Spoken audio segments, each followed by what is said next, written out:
Good afternoon friends, welcome to Pratham Mishra let's talk stocks पर। अभी हम बात करेंगे बीएलएस इंटरनेशनल पे, क्योंकि अभी सैटरडे की दोपहर में ये खबर आई है कि मिनिस्ट्री ऑफ एक्सटर्नल अफेयर्स ने बीएलएस इंटरनेशनल को आगे आने वाले 2 सालों के लिए अपने किसी भी कॉन्ट्रैक्ट किसी भी चीज़ में बिड करने से मना कर दिया है। बीएलएस की हम बात कर ले कि वो बीएलएस ग्रुप है जो कि आपको वीज़ा वगैरह देने में इनकी सर्विसेज बहुत ही ज़्यादा है और it is one of the biggest player in visa application sourcing outsourcing जो इनका होता है। अगर हम बात करें कि बिज़नेस सेगमेंट क्या है, मेरे पास लोगों के ज़रूर आए थे कुछ मैसेजेस कि उन्हें बीएलएस की जो अनएंटिसिपेटेड जो ये खबर आई है एमईए पे, और बीएलएस ने एनएसई को ये इंफॉर्मेशन दी है अपनी वेबसाइट पे अपलोड करके, और मैं इस जो उन्होंने एप्लीकेशन दिया मैं उसको ज़रूर डाल दूंगा आपके देखने के लिए। पर पहले जान लेते हैं कि बीएलएस है क्या। बीएलएस ग्रुप बेसिकली वो बिगेस्ट प्लेयर है आपके वीज़ा प्रोसेसिंग में। अगर आपको कहीं जाना है दूसरे देश में और आप जब वीज़ा के लिए अप्लाई करते हो तो आप इनके थ्रू ही अप्लाई करते हो। बेसिकली वीएफएस ग्लोबल हो गया या बीएलएस हो गया, आप इनके थ्रू अप्लाई करते हो और ये लोग एक्विजिशन करते हैं अलग अलग देशों में जा के, और उनकी सर्विसेज के तहत आपके प्रोसेस को कंपैरेटिवली इजी बनाते हैं। फॉर्म फिलिंग उनकी एम्बेसी से इनके कॉन्ट्रैक्ट्स होते हैं, तो वैसे आप समझ सकते हैं ये बेसिकली गवर्नमेंट इनेबल्ड रहती है कि इनको गवर्नमेंट से अपने धंधे टेंडर उठाने पड़ते हैं और धंधे लेने पड़ते हैं। लगभग ये 66 कंट्रीज़ में है और इनके 46 देशों में गवर्नमेंट क्लाइंट्स हैं। और इन्होंने पिछले साल Q1 FY25 में जो इन्होंने बताया था कि इन्होंने लगभग 36 करोड़ वीज़ा प्रोसेसिंग एप्लीकेशन की हुई है और फिर इनका डिजिटल सर्विसेज है। पर एक्चुअली अब हम बात करते हैं कि जो इम्पैक्ट आया उसका क्या होना है।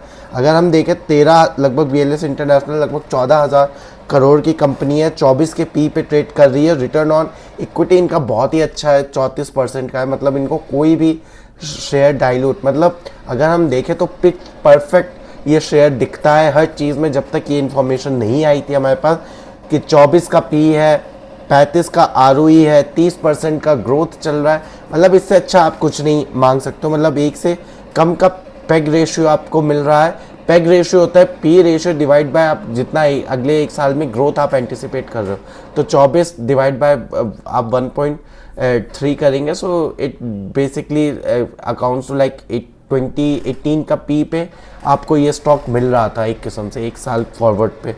और अगर हम देखें तो इनके पास 14,000 करोड़ की मार्केट कैप पे 1,000 करोड़ इनके पास कैश पड़ा हुआ है। ये बेसिकली अपने बाइंग स्प्री में है, ये हर जगह जा के ये कंपनीज को खरीद रहे हैं और कैश यूज़ करते हैं। उससे ये अपने ग्लोबल क्लाइंट्स और ग्लोबल कनेक्शंस बना के आपका करते हैं।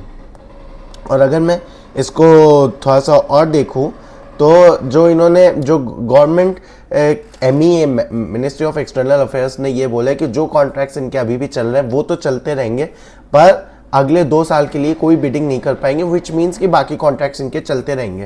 पर ये जो इनका जो गवर्नमेंट का जो आगे आने वाले प्रोसेसेस से जो इनकी आती है वो लगभग 25 to 30% ऑफ रेवेन्यू इनकी आती है। 25 to 30% का मतलब है कि अभी ये लगभग 2400 करोड़ का एक किस्म से कर रहे हैं सेल्स, तो इसका 25 से 30% मतलब मैं मान के चल सकता हूँ कि लगभग 500 करोड़ का इन पे 500 करोड़ का इम्पैक्ट हिट होने वाला है। अभी की जितनी सर्विसेज है ये सारी चल रही हैं। पर जो सेकंड चीज़ है जो हमने पेग बात करी थी, पेग में पी होता है डिवाइड बाय ग्रोथ होता है। ग्रोथ अब हैम्पन हो गया है। अब कितना, अगर 25 से 30% ग्रोथ आ रहा था, ये कितना आ रहा था, पर ग्रोथ तो अब हिट हुआ है। तो कितना ग्रोथ, बीएलएस ने बोला है कि वो जाके इस चीज़ को लीगल कोर्स लेंगे और वो इस चीज़ को चैलेंज भी करने वाले हैं कि वो टर्म ख़त्म हो कि क्या हो। पर अगर आपके पास इसमें अब बात करते हैं कि हमें करना क्या चाहिए। अगर हमारे पास ये शेयर पड़ा है और हमें फिर बहुत मेन चीज़ है कि एलोकेशन आपका कितना है। अगर शायद आप 20-25% इस एलोकेशन में है आपके पोर्टफोलियो का, अगर बीएलएस इंटरनेशनल लगभग 20 से 25% पोर्टफोलियो है, so you have to cut it down. आपको कट करना चाहिए इसको 30%, 40%। ऑल्दो अगर मैं इसका हाई देख लूँ इस शेयर का तो लगभग इन्होंने इस शेयर ने अपना हाई 500 का बनाया और अभी 325 पे चल रहा है, विच मीन्स 175, मतलब 35% अपने हाई से गिरा हुआ है। 35% ROE की कंपनी है। और अगर आपके पास 20-25% पोर्टफोलियो में है तो आपको पक्का ही करनी चाहिए।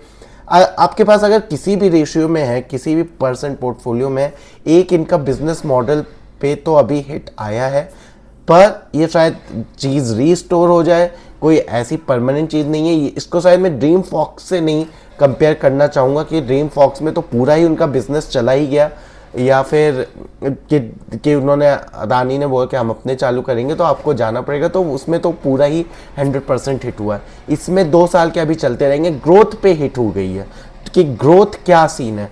तो ग्रोथ अगर मैं मानता हूँ कि अब शायद कम हो जाएगी इनकी, कितनी कम होगी वो हमें वेट करना पड़ेगा। हमें अभी वेट करेंगे कि हम प्रमोटर्स इनके आके क्या स्टेटमेंट देते हैं कि कितना हिट है, हमारी उस पर नज़र रहेगी। और जैसे ही प्रमोटर्स का कुछ आएगा तो हम इस यूट्यूब चैनल पे ज़रूर आएंगे कि हम देखेंगे कितना रेवेन्यू हिट हो रहा है, उस हिसाब से हमें कोर्स क्या लेना है। पर सो फार अगर आपके पास आधा परसेंट 1% है एलोकेशन पोर्टफोलियो का, तो शायद आप इसको रहने दे सकते हैं, तब भी आप थोड़ा सा काट सकते हैं। और अगर आपके पास कोई बेटर अपॉर्चुनिटीज़ है जहाँ आपको ग्रोथ सामने सामने दिख रहा है, तो आप वहाँ पे वो पैसा ले जाके डिप्लॉय कर सकते हैं। पर एक किस्म से अगर आपके पास ज़्यादा है तो आप काटे, ज़्यादा आपको काटना पड़ेगा। कम है तो आप इसको छोड़ भी सकते हैं या फिर देख भी सकते हैं। वो person to person, individual to individual depend करता है कि आप कितना ज़्यादा इस चीज़ को करने जा रहे हैं। अगर हम इनकी PPT भी खोल के देख लेते हैं, मैं आपको PPT के कुछ आपको इम्पॉर्टेंट पेजेस ज़रूर कोशिश करूँगा कि मैं डाल दूँ, कुछ ऐसे कर करके, जिसमें कि आपको एक सेंस मिल जाएगा कि ये बिज़नेस में क्या हो रहा था, कैसा चल रहा है और कहाँ पे ग्रोथ है। ग्रोथ अच्छी है, 80% EBITDA का प्रॉफिट इनका बढ़ते जा रहा है, वो भी है। पर all this is in history. नई चीज़ इस नोटिफिकेशन के बाद इस कंपनी के लिए, आगे आने वाले बहुत चीज़ों के लिए हिट हुआ है।